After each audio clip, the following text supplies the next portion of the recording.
Sebelum menyaksikan video ini, sebaiknya Anda terlebih dahulu tekan tombol like, subscribe, comment, and share. Dan jangan lupa tekan loncengnya ya. Assalamualaikum warahmatullahi wabarakatuh. Saya Purnama Nur Ainun dari Manajemen PSDK Unsia Gayo Luas. Dan di sini saya ingin menjelaskan tentang UKM. Nah, apakah kalian tahu UKM itu? UKM, U, usaha, K, kecil, M, menengah. Nah, usaha kecil menengah. Konsep usaha kecil dan menengah. Nah, sebelumnya UKM adalah kegiatan ekonomi rakyat yang berskala kecil dengan bidang usaha yang secara mayoritas merupakan kegiatan usaha kecil dan perlu dilindungi untuk mencegah dan persaingan usaha yang tidak sehat. Dan menurut Undang-Undang Nomor 20 Tahun 2008, pengertian usaha kecil dan menengah. Undang-undang tersebut membagi ke dalam dua pernyataan, yaitu A. Usaha kecil adalah entitas yang memiliki kriteria 1. Kekayaan yang memiliki bersih lebih dari 50 juta sampai dengan 500 juta, tidak termasuk tanah dan bangunan lainnya. Kedua, memiliki hasil penjualan tahunan 300 juta rupiah sampai dengan 2 miliar. B. Sementara itu yang disebut dengan usaha menengah yang memiliki kriteria A. Kekayaan bersih dari 500 juta rupiah sampai dengan 10 miliar, tidak termasuk tanah dan bangunan tempat usaha. Kedua, memiliki hasil penjualan tahunan dari 2 miliar 5 sampai dengan 50 miliar rupiah. B. Adapun ciri-ciri UKM yaitu 1. Ciri-ciri usaha kecil. A. Jenis barang pada umumnya tidak gampang berubah. B. Lokasi atau tempat pada umumnya tidak dapat berpindah-pindah atau sudah menetap. C. Sudah memiliki izin usaha dan legalitas lainnya termasuk NPWP. D. Sumber daya manusia memiliki pengalaman berwirausaha. Kedua, contoh usaha kecil. Apa aja sih usaha kecil itu? Nah, usaha kecil yang pertama adalah usaha tani sebagai pemilik tanah perorangan yang memiliki tenaga kerja. 2. Pedagang di pasar grosir atau agen.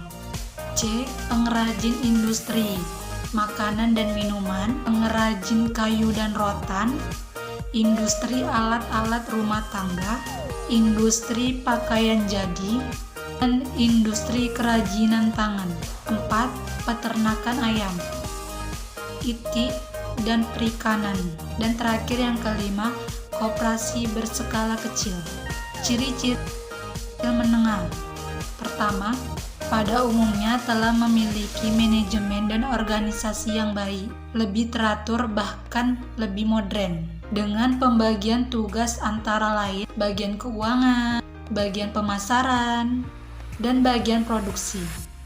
Kedua, telah melakukan aturan atau pengolahan dan organisasi perubahan, seperti adanya jam sostek, pemeliharaan kesehatan, dan lain-lain. 3. Sudah memiliki persyaratan legalitas antara lain izin tetangga, izin usaha, izin tempat, NPWP, upaya pengelolaan lingkungan, dan lain-lain. Pada umumnya telah memiliki sumber daya manusia yang terlatih dan terdidik. Adapun contoh usaha menengah yaitu usaha peternakan, perkebunan, kehutanan skala menengah. Kedua, usaha perdagangan atau grosir termasuk ekspor dan impor. Ketiga, usaha jasa EMKL. ekspedisi muatan kapal laut, jasa transportasi taksi. Keempat, industri makanan dan minuman, elektronik dan logam. Kelima, usaha pertambangan batu gunung untuk konstruksi dan mamer buatan. Adapun kinerja UMKM di Indonesia. UKM di Indonesia dapat bertahan di masa kritis ekonomi disebabkan 4 hal, yaitu: pertama, sebagian UKM menghasilkan barang-barang konsumsi, khususnya yang tidak tahan lama. Kedua, mayoritas UKM lebih mengandalkan pada non-banking. Ketiga, pada umumnya UKM melakukan spesialisasi produk yang ketat, dalam artian memproduksi barang atau jasa yang tertentu saja. Keempat, terbentuknya UKM sebagai akibat dari banyaknya pemutusan hubungan kerja di sektor formal. Terdapat beberapa fungsi utama UKM dalam menggerakkan perekonomian di Indonesia. Pertama, sektor UKM sebagai penyedia lapangan kerja.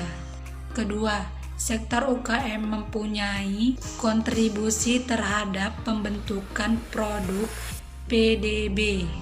Kedua, kontribusi UKM terhadap kesempatan kerja. Sektor usaha kecil dan menengah telah menunjukkan kinerja yang relatif lebih tangguh dalam menghadapi masa krisis yang panjang. UKM mendorong pertumbuhan ekonomi dan penyerapan tenaga kerja yang tidak lagi bisa dilakukan oleh usaha besar. Pada tahun 2002, UKM tercatat 41,3 juta atau 99,99% dari keseluruhan unit usaha ekonomi yang ada, dengan tingkat penyerapan tenaga kerja sebesar 88,7% dari jumlah tenaga kerja yang ada, atau mencapai 68,28 juta orang. Dibanding dengan kondisi tahun 2002, jumlah tersebut meningkat 2,7% menjadi 42,4 juta unit usaha, dengan penyerapan tenaga kerja menjadi 79 juta tenaga kerja, meningkat 15,7%. Liberasi otonomi daerah dan peluang bagi UMKM daerah. Otonomi daerah dan peluang bagi UKM daerah. Dengan diberlakukannya otonomi daerah, dunia usaha di daerah akan menghadapi suatu perubahan yang sangat berpengaruh terhadap iklim berusaha atau persaingan di daerah. Oleh sebab itu, setiap pelaku bisnis daerah dituntut untuk beradaptasi menghadapi perubahan tersebut. Di suatu sisi, perubahan itu akan memberikan kebebasan sepenuhnya bagi daerah dalam menentukan sendiri kegiatan-kegiatan ekonomi yang akan dikembangkan. Jika tidak ada persiapan yang matang dari pelaku bisnis daerah, maka pemberlakuan otonomi daerah akan menimbulkan ancaman yang sangat besar untuk bertahan menghadapi persaingan dalam negeri maupun di luar negeri. Dengan kata lain, tantangan yang pasti dihadapi oleh tiap pelaku bisnis di daerah di masa yang akan mendatang adalah bagaimana mereka memanfaatkan kesempatan dengan sebaik-baiknya. Tantangan dan peluang bagi UKM dalam liberalisasi perdagangan. Kendala utama yang dihadapi oleh UKM sehingga pembentukan ekspornya sangat rendah disebabkan oleh teknologi yang belum mampu untuk menunjang produktivitas, rendahnya keahlian tenaga kerja, kurangnya pengetahuan mengenai pasar dan strategi bisnis global. dan keterbatasan dalam mengakses modal. Pengetahuan pemasaran yang kurang memadai akan mengakibatkan para pelaku UKM tidak melakukan kegiatan secara eksplor, secara mandiri, melainkan menggunakan jasa ketiga untuk melakukan ekspor. Hal ini untuk sementara bisa diatasi dengan menjadikan pelaku UKM sebagai supplier bagi perusahaan yang besar dan perusahaan asing dalam negeri yang memiliki jaringan internasional sehingga mereka terlatih dalam membentuk jaringan. Namun, manfaat untuk jangka panjang, pemerintah dan institusi perlu mengadakan pelatihan guna untuk meningkatkan kemampuan pemasaran secara internasional. Untuk mengatasi permodalan, untuk memperluas bank penyalur kredit usaha rakyat atau KUR melalui Bank Pembangunan Daerah atau BPDS